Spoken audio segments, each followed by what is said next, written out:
우리가 지난주에 잠깐 얘기를 했었고요. 오늘 본격적으로 갈 건데 민족 유일당 운동. 여기서 유일당 운동이라는 건 사회주의 계열과 민족주의 계열이 함께 손을 잡는다라는 얘기를 말하는 겁니다. 그래서 이 민족 유일당 운동은 당시에 우리나라 안에서만 벌어진 흐름이 아니라 일단 우리나라 바깥쪽이라고 하면 당시 소련이나 당시 중국이나 여기서 먼저 사회주의 계열과 민족주의 계열의 어떤 힘을 합치자. 왜냐면 사회주의와 민족주의가 지향하는 바는 틀리지만 공동의 적이 있었어요. 그게 일본 제국주의였단 말이야. 그러니 그런 어떤 공동의 적에 대항하기 위해서는 함께 힘을 합치자 이런 어떤 흐름이 있어서 그런 어떤 해외 흐름에 우리나라도 영향을 받아서 민족유일당 운동이 나오는 거란 말이에요. 그래서 민족유일당 운동의 시작은 국내가 아니라 해외부터 출발을 했죠. 중국 공산당에서 국민당이 민족주의 계열이라면 공산당이 사회주의 계열이겠죠. 중국에서 일단 국공합작이 있었고 전 세계 사회주의의 어떤 지도층이라고 지도부라고 할 수 있는 코민테른에서도 민족주의자들과 손을 잡아라는 지령이 내려왔습니다. 그래서 일단 1920년대 중후반 때 이미 민족유일당 운동 같은 게 벌어졌다.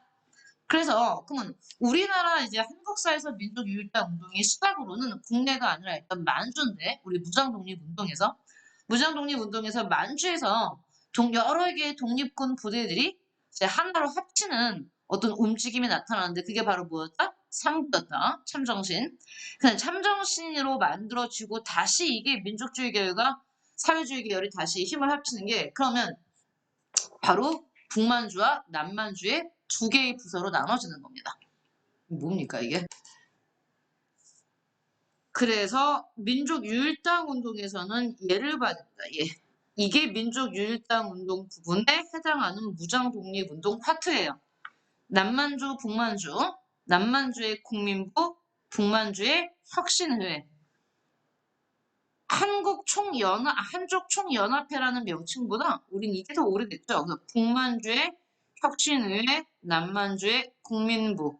국민부 소속의 정당은 조선혁명당, 소속 군대는 조선혁명군, 혁신의회는 한국독립당, 한국독립군 이렇게 되는 겁니다.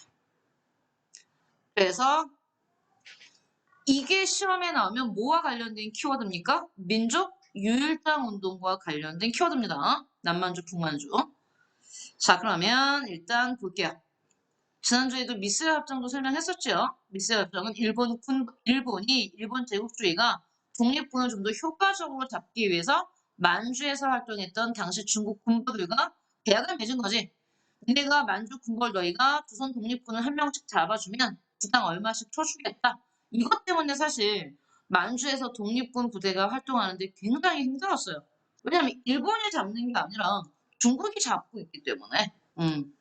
그래서 여기 보시면 연도별로 보면 24년부터 27년까지 만주 지역의 독립군들이 국내에 침투한 건수가 확 줄지. 그지? 그래서 우리나라 독립군이 만주에서의 활동이 너무 위축됐기 때문에 중국 관내로 들어와요.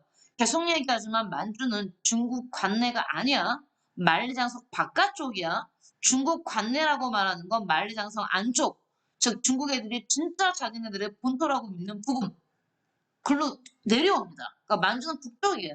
북쪽에서의 활동이 위축되는데 그 이유가 미스의 협정 때문이다. 1925년은 지난주에도 굉장히 강조했던 연도지.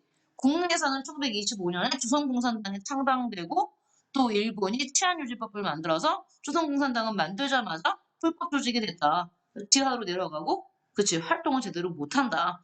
반면에 또 이제 미스의 협정도 나오는 그러한 해입니다. 자, 그럼 오늘은 이 민족유일당 운동을 왜 하냐면 결국 이 단체를 하기 위해서 하는 거예요. 우리가 식민지 이전에 가장 중요했던 단체가 신민회라면 식민지 이후에 가장 중요한 단체는 신간회가 되죠. 진짜 중요한 단체입니다. 자, 신간회가 만들어지게 된 배경은 지난주에도 잠깐 설명했지만 신간회는 민족주의자들한테도 사회주의자들한테도 진짜 필요했어요. 그럼 왜 일단 당시 민족주의자들은 사회주의와 손을 잡으려고 했느냐? 이유가 나오죠. 1920년대 중반 국내에서는 일본과 타협하여 한국인의 권리를 찾을 수 있다는 자치론자들, 야, 우리 독립운동 힘들잖아. 번번이 자꾸 실패하잖아. 그러니 일본의 지배를 인정하자. 독립하지 말자는 얘기입니다. 그거 완곡하게 해석하면. 그런 애들이 바로 자치론이야. 쌤이 왜 이런 운동이 대두됐다고 했습니까? 우리 지난주에 복습을 하면 1920년대 국내에서 일어난 실력 양성 운동. 자, 누가 다 주축이 된 것입니까? 민족주의자들이 주축이 됐었죠. 이 민족주의자들의 실력 양성 운동이 우리 크게는 세 가지로 봤어요. 우리 국산품을 애용하자는 물산 장려 운동. 자, 조선인들을 위한 대학을 만들자라는 민립대학 설립 운동.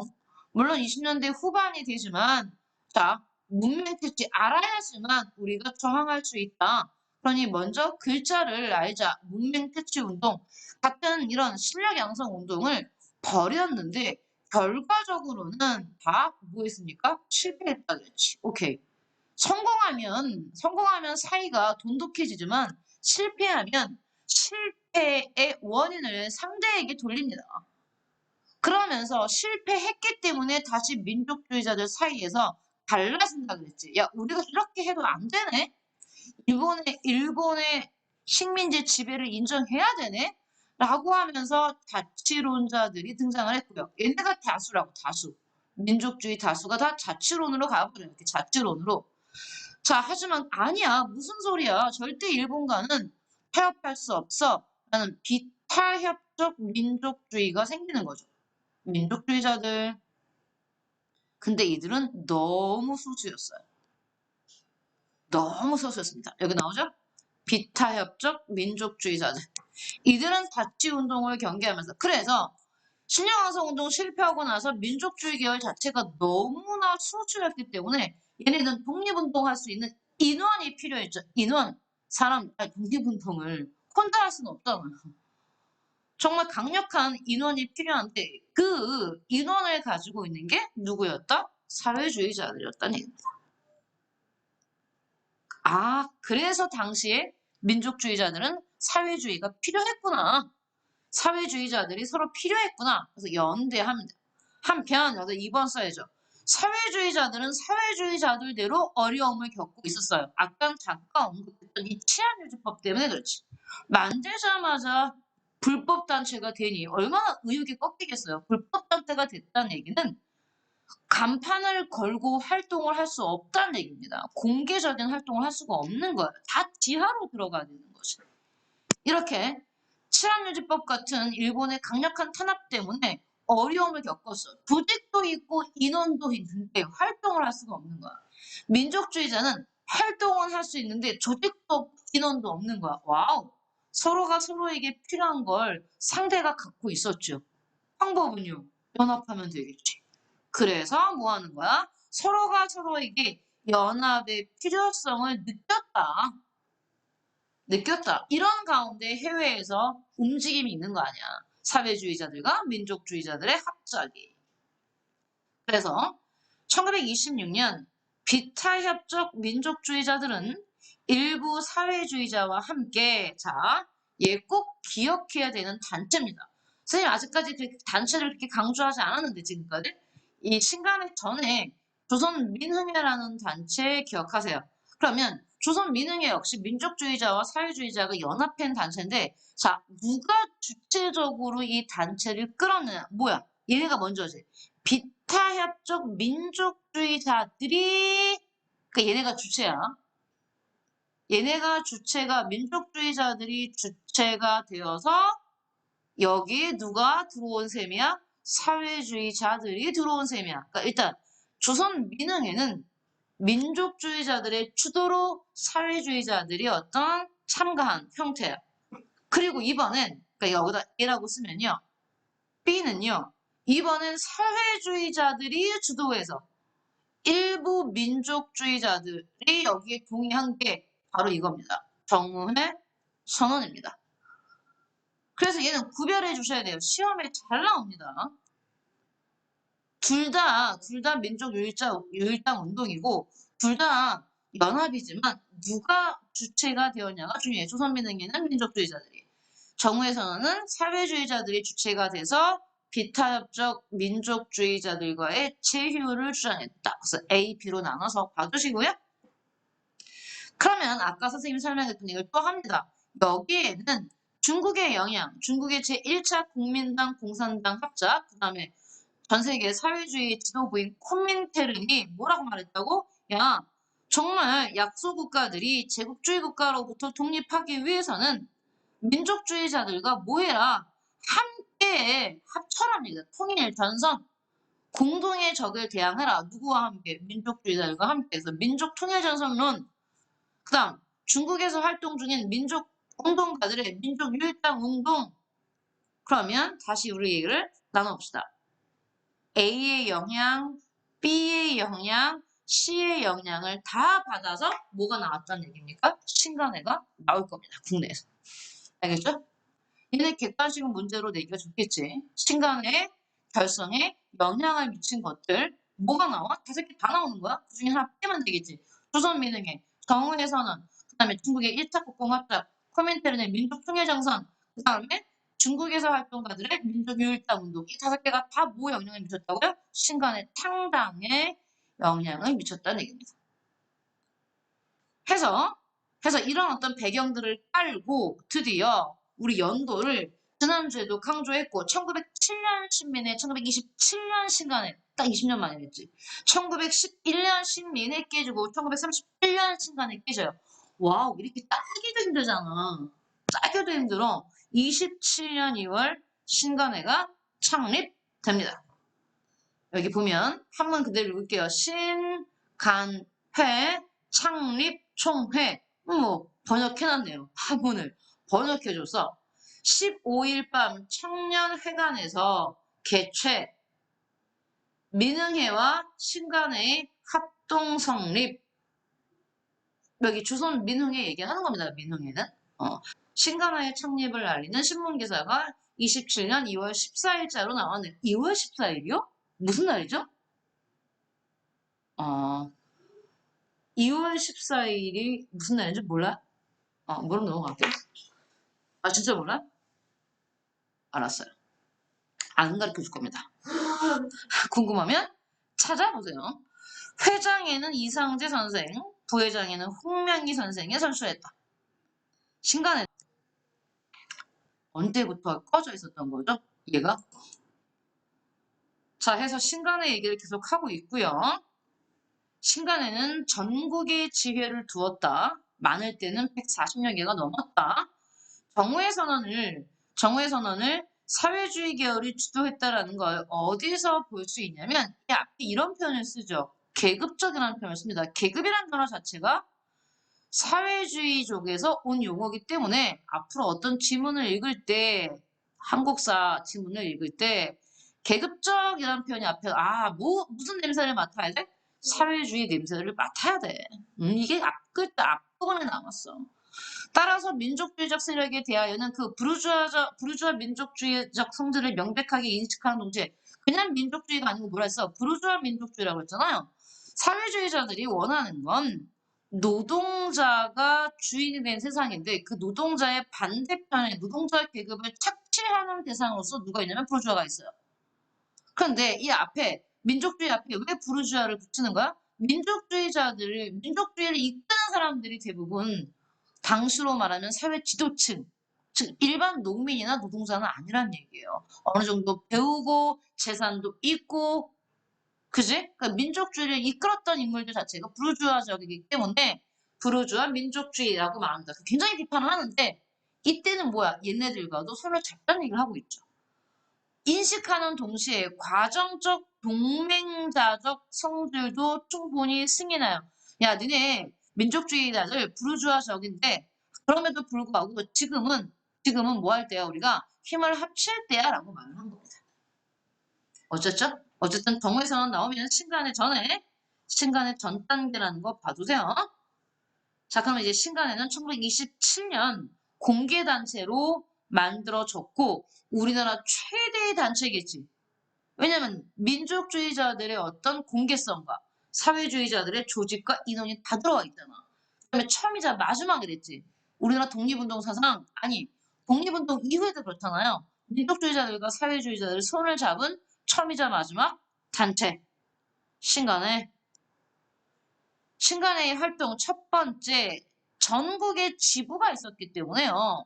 전국에서 강연회를 열 수 있었어요. 각 주요 도시마다 신간의 지부가 있었죠.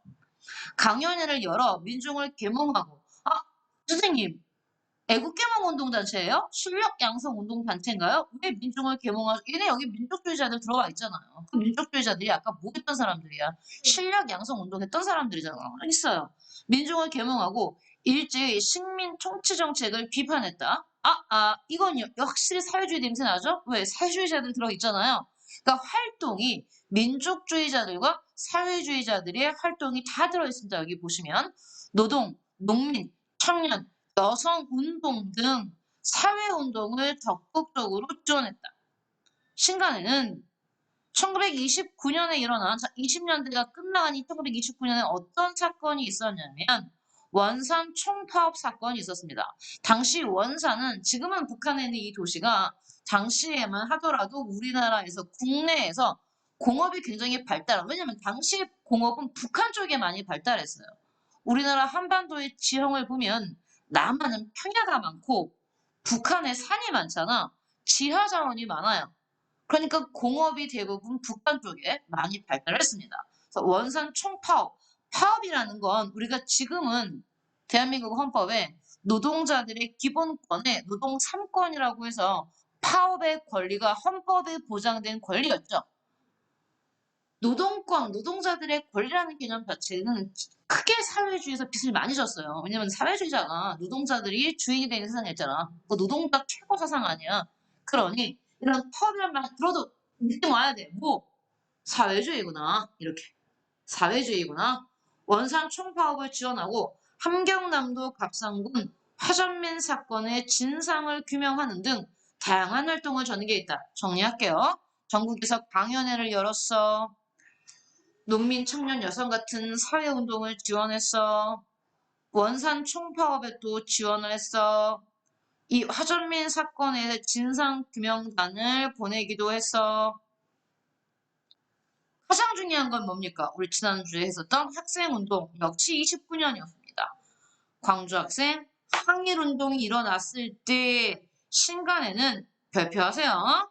신간에는 광주에 조사단을 파견하고 일본 경찰이 얼마나 편파적으로 사건을 해결했는지에 대해 진상보고를 위한 민중대회를 열고자 했습니다. 그러나 사전에 일본 경찰에 발각되어 신간의 간부들이 체포되고 민중대회는 열리지 못했어요. 조사단은 보냈지만 이후 새로운 신간의 집행부가 구성되기도 했다. 일단 다양한 활동을 했지만 역시 가장 중요한 건 뭐니 해도 뭐다? 광주 학생 항일운동에 진상조사단을 보냈다라는 거. 중요합니다. 어차피 실패했어요. 아니 민중대회만 못 열었죠. 민중대회만 못 연 거예요. 조사단은 보냈죠. 자, 이러던 신간회가 이제 해체되게 되는 건 연도 정말 똑같습니다. 신민회랑. 정확히 4년이죠. 27년에 만들어서 31년에 해석을. 신간회의 새 집행부는 다소 온건한 활동 방향을 모색했고 노선이 바뀝니다. 좀. 조직 내부에서는 타협적 합법 주장을 또 나왔어. 이 암세포 같은 애들은 어디서나 자라나는데 아니 지금 신간회가 나올 때 비타협적 민족주의자들이 다치론자들을 비판하면서 사회주의랑 손잡았잖아요. 그런데 이 민중대회가 이제 실패로 끝나고 지도부들이 체포되면서 남은 애들이 새로운 지도부를 만들었잖아. 그러면 봐봐 생각을 해보세요. 지도부가 체포된 상황에서 나온 그 다음 지도부는 좀 다르게. 겁나겠지. 체포된 아이들을 보면서. 물론 두 가지 길을 갔어. 더 강경해지거나 아니면 약해지거나. 근데 약해지는 당시 식민지치하에서 약해진다는 얘기는 일본과 타협하겠다는 얘기야. 일본과 타협을 하게 되면 처음에 처음에는 아니지만 시간이 흐를수록 일로 가게 됩니다. 얘네에서도 지금 이게 나타났잖아. 타협적인 합법 운동을 주장하는 움직임이 나타났다. 와우.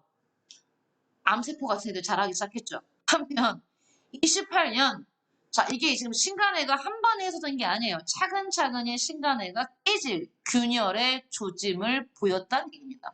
그 첫 번째가 이거야.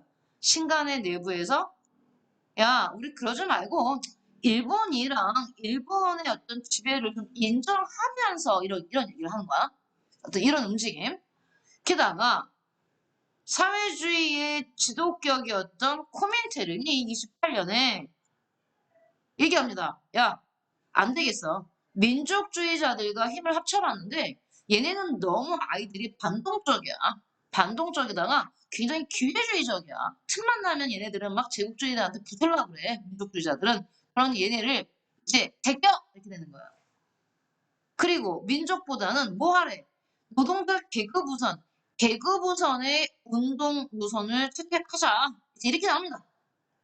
그러면 코민테른의 지시나 어떤 영향을 받았던 국내 사회주의자들 중에서는 야 우리보다 먼저 공산주의를 실현한 소련에서 얘기하는데 민족주의자들과의 손을 떼야지 이렇게 나겠지 해석이 되겠지. 민족주의와 손을 떼야 된다. 그러면서 일단 이런 신간해소 주장이 나옵니다. 그러다가 드디어 31년 열린 전체대회에서 민족주의자들은 반대했지만 사회주의자들의 주장이 먹혀서 결국 신간회는 못 된다? 해소되었다. 31년 신간회 해소입니다. 신간회가 만들어질 때 이미 국내와 해외 영향을 받았듯이 신간회가 해소될 때도 국내와 해외의 영향을 받는 겁니다. 신간회가 해소된 이후 민족주의자들은 조선학 운동 등 문화학술 활동에 주력했고 사회주의자들은 혁명적 노동조합과 농민조합 운동 등을 통해 노동자와 농민이 중심이 된 당 재건을 위해 노력했다. 결국 30년대 조선공산당 기억납니까? 조공 25년에 만들었다고 바로 불법단체단한테 그 조공을 다시 재건하는 운동을 대표하는 조직은 이재유의 경성 트로이카와 그 들 이어 활동한 박헌영의 경성콩 그룹이었다. 박헌영이 1925년 조선공산당 창당할 때 제1 공산당 서기장이었습니다. 그러니까 조선공산당은 그때 사라졌지만 그 이후에 얘네들 이 조공을 대신할 어떤 조직으로는 뭐가 있었다? 경성 트로이카, 박헌영의 경성 콩그룹. 이들 단체는 일제히 거센 탄압에도 국내 독립운동의 명맥을 이었다. 사실 우리는 이렇게 한 줄씩 읽지만요. 30년대 국내에서 독립운동은요. 숨을 못 쉬겠죠. 국내입니다. 그나마 해외는 숨을 쉴 수 있어. 일본의 지배하가 아니었기 때문에. 근데 국내는 지금 일본의 지배하에 있는 거잖아요.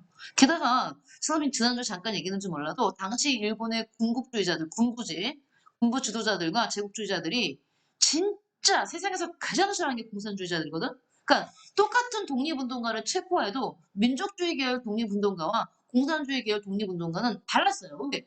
독립운동가 자체가 일본 입장에서는 반역자들 아닙니까? 죽여야겠는데 더 싫어하는 공산주의 거기다가 플러스 이 새끼는 죽이고 싶겠죠? 네. 그러니까 얼마나 활동하기가 힘들었을까. 국내입니다. 국내. 경성은 서울을 얘기하잖아요. 오케이. 명맥을 말 그대로 활동 못해요. 그냥 뭐야 그냥. 이어왔습니다. 이어가서 어떻게 활동을 해? 술 마셔도 잡힐 텐데. 당시 일본이 혹시 나중에 좀 오래된 영화이잖아요. 영화 중에 악역이라는 영화가 있어요. 혹시 알아요? 그냥 영화 제목이 독립운동가 박열 선생님의 이름입니다. 그냥 박열이에요. 어. 한번 보세요. 여기 보시면 사회주의 계열은 아니었고요. 아나키즘이라고 해서 우리 또 나올 겁니다. 그러니까 이제 지금 사회주의 계열, 그러니까 우리가 지금 독립운동을 하면서 민족주의 계열 받고 사회주의 계열 받고 1920년대 이전에는 사회주의란 말이 없었잖아 우리나라에. 대신에 뭐 봤냐면 우리가 그때 뭐 테러, 의열 활동 이렇게 봤잖아. 1920년대 뭐 대표적인 어떤 테러 단체라고 할 수 있는 건 의열단이었잖아. 그러면 그 의열단 선언문을 써준 게 단재 신태호 선생님이잖아. 그 당시 어떤 개인적인 테러나 어떤 폭탄 던이 아니면 살인, 암살 이걸 독립의 방법으로 수단을 썼던 사람들이 대부분의 아나키스트들이 많았어요. 아나키즘이라는 사상이 있습니다. 이 박혁 열사 같은 경우는 아나키스트고요.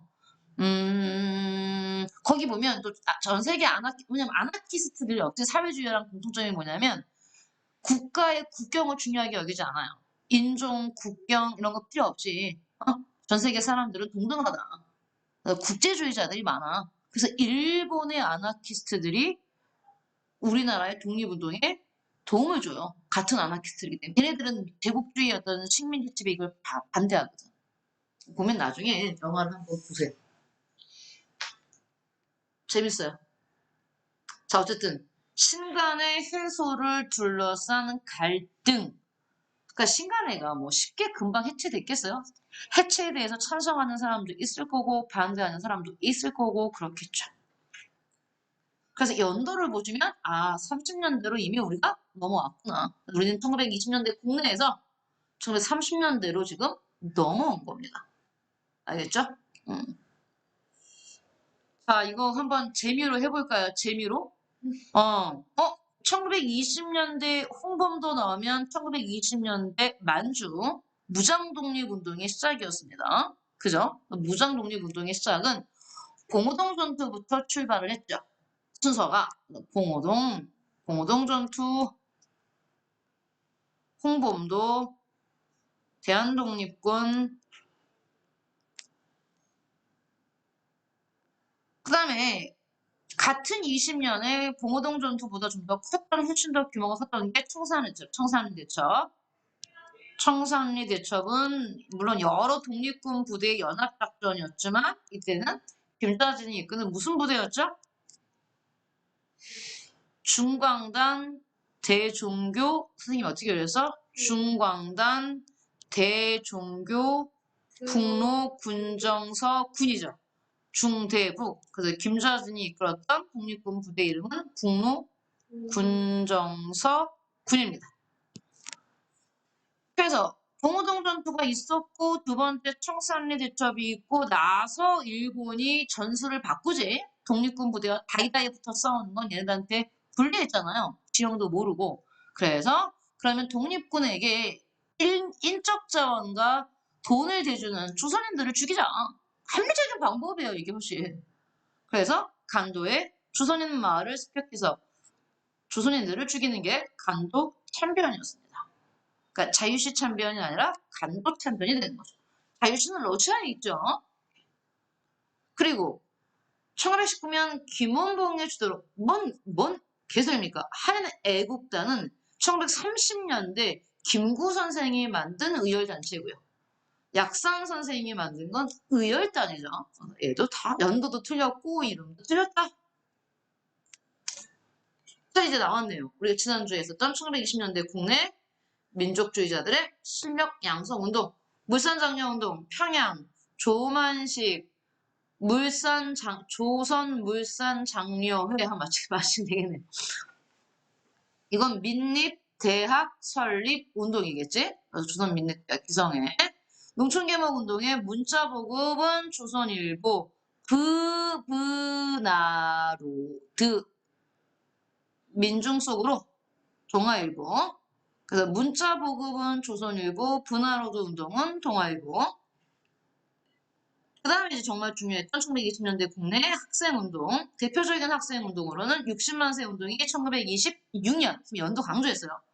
왜 강조했어? 26년에 60만 세 운동, 27년에 신간회, 29년에 광주 학생 항일 운동이라서 신간회가 60만 세 운동에 관여했다. 여러분 틀린다 그랬습니다. 맨날 나오는 문제예요. 25년째 나오고 있어요, 문제가. 25년째. 선생님, 그전엔 안 나왔나요? 그전엔 나왔겠죠. 근데 왜? 그전에는 선생님이 여러분의 시험지를 안 봤기 때문에 25년 때 나온 건 맞습니다. 신간회가 왜 나와요? 그래서 이게 광주 학생 항일운동.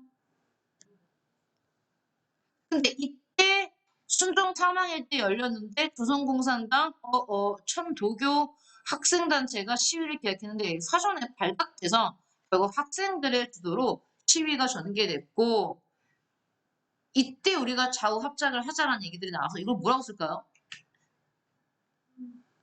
연합전선이면 좋겠는데 좌우 연합전선? 자, 뭐 이런 비슷한 내용이 들어가면 되겠죠? 그리고 선생님이 제일 중요한 게 여기 나왔나요? 여러분이 형광펜이 있으면 형광펜을 여기로 막 이렇게 묶어요. 너무 이거는 어디에? 수능에도 나오고 내신에도 나오고 한국사 검정 능력 평가 시험에도 나옵니다. 그런 게 뭐예요? 네? 이거요. 신간에. 한국사 시험이죠. 한국사 능력 시험. 한국사 1급, 2급 있잖아. 막 초등학생들 중에서 막 역사 좋아하는 애들이 막 보잖아. 막. 한문 자격증도 막 1급 자격증 따듯이 아이들이 따잖아요. 물론 그러고 나고 혼자 이제 고등학교 되면 다 까먹습니다. 어쨌든 막 한국사 능력 시험 1급 같은 게 나중에 공무원 시험 볼 때도 많이 도움이 되죠. 공무원 시험 때 볼 때도 역사 한국사가 들어가고 거기에 항상 나오는 거. 제가 한국사와 관련된 모든 시험에 잘 나오는 게 바로 이겁니다. 뭐? 신간의 강령. 얘가 제일 중요해요. 여러분이 고등학교를 졸업했을 때 머릿속에 여러 개의 한국사에 관련된 어떤 단편적인 어떤 단상들이 몇 개가 남을지 모르겠지만 얘는 꼭 남았으면 좋겠어요. 우리는 기회주의를 일체 부인한다. 기회주의가 누굴까요? 타협적 민족주의자들, 즉 자치론자들, 즉 친일파들을 얘기하는 겁니다. 우린 걔네랑 뭐하겠어? 나 절대 손잡을 수 없다. 그래서 기획이 의미하는 것도 당연히 알고요. 자치론이라고 써도 되고요. 자치론자들이라고 써도 되고요. 다른 말은 타협적 민족주의자들.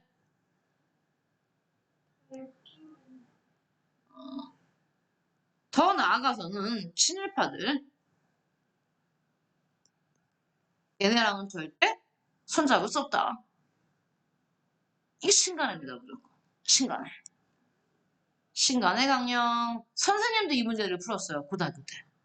왜냐면 한국사의 좋은 점은 물론 그 해마다 아니면 이제 그 시기마다 어떤 중요한 포인트들이 달라지긴 하겠지만 또 변하지 않는 게 있잖아요. 그렇죠? 이런 건 안 변하겠죠. 신간애가 이런 강령을 내렸다는 게 새로운 게 더 발견돼서 고쳐질 수는 있지만 안 변하겠죠. 신간의 독교지의 정책안을 보면 언론 출판 집회 결사의 자유, 단결권 파업 나오잖아요. 이런 거 나와. 노동자의 권리를 강조해 생각해야 돼. 뭐가 사회주의겠구나. 여성의 권리를 막 강요하고 있어. 사회주의겠구나. 알겠죠? 오케이. 계급별, 신분별, 어떤 조직별, 농민운동의 강조, 소작인들의 소작쟁이, 소작파업 이런 거 강조. 뭔가 사회주의겠구나. 알겠죠? 감을 잡아야 돼. 기억이 안 나도 그런 게 나오면 여러분이 객관식 문제는 충분히 풀 수 있어요. 경작권 나왔어요. 소작 농민들의 경작권을 확립해라. 8시간 노동제 최저임금제 와우. 어때요? 사회주의 냄새가 그냥 확 나지? 오케이. 신간의 창립이 갖는 역사적 의의는 우리나라 독립운동사뿐만이 아니라 우리나라 현대사를 통틀어 처음이자마자 뭐였으니까? 좌우 합작 단체, 민족 최대의 단체였다. 그거겠죠. 말해 뭐 하겠습니까? 자, 여기 가봤어요? 지금은 박물관이 됐죠? 이게 옛 서울역이에요. 선생님 여기서 기차 탔죠? 서울역에서 부산 가는 기차. 옛 서울역. 지금은 이렇게 선생님 이제 기차가 이제 일로 안 다니고 새로운 서울역 청사가 생기고 나서는 안 가봤어요. 왜냐면 이제 기차를 우리가 예전에는 서울역밖에 없었기 때문에 기차를 타려면 서울역을 갔지만 이제는 영등포역도 있고 청량리역도 있고 서울 북쪽에 사는 사람 우리는 여기 서울 서남부에 살고 있는 서울 서남부 지역 경기 서남부잖아요. 광명역이 있잖아요. KTX 타든 열차를 타든 그래서 여기 간 적이 없는데 그래요. 1925년 일본의 남만주 철도 주식회사가 경성역에 공장한 새 역사를 줬다. 일본은 서울을 중심으로 한 우리나라는 이제 X자형 철도망이 구축돼 있대 남북방 합쳐서 기본입니다 이게. 왜냐면 여기 동쪽에 우리나라는 이렇게 남북으로 굉장히 높은 산맥들이 이렇게 있죠. 남쪽에는 태백산맥이 있고요. 여기는 한강산맥 북쪽도 이렇게 있기 때문에 동서를 가로지긴 힘들단 말이야. 그래서 서울을 중심으로 해서 이렇게 가고요. 그 다음에 여기 의주까지 신의주, 경의선, 경부선, 서울, 부산. 그 다음에 이제 여기 원산, 평진에서 이제 여기는 이렇게 가죠. 이렇게. 경원선. 그 다음에 이제 광주, 호남선. 어때요? 기본 라인이 X자 라인이잖아요. 네, 경성역은 8.15 광복 이후 47년에 서울역으로 이름이 바뀌었다. 지금은 이제 여기 아니다. 여기 나왔네요. 문화 공간인 서울 284로 사용되고 있다. 2004년에. 한참 지났네요. 네? 태어나기 드시네. 그렇군요. 태어나기 전이시군요. 그래요. 이거 뭡니까? 이제 여기까지 일단 1930년 이전에, 왜냐면 30년은 본격적으로 안 했어요. 1930년 본격적인 시작은 일본의 통치 방식도 바뀔 거고요. 세계 역사가 많이 바뀝니다. 31년에 일본이 만주를 점령하고 만주 사변하고 1937년에 중국 본토를 치면서 중일전쟁이 들어가면서 2차 세계대전 당시로 가기 때문에 일단 여기서 한 템포 쉬고 뭐로 가는 겁니까? 1910년대, 20년대 후반까지 어떤 사회문화 파트로 넘어가는 겁니다. 어.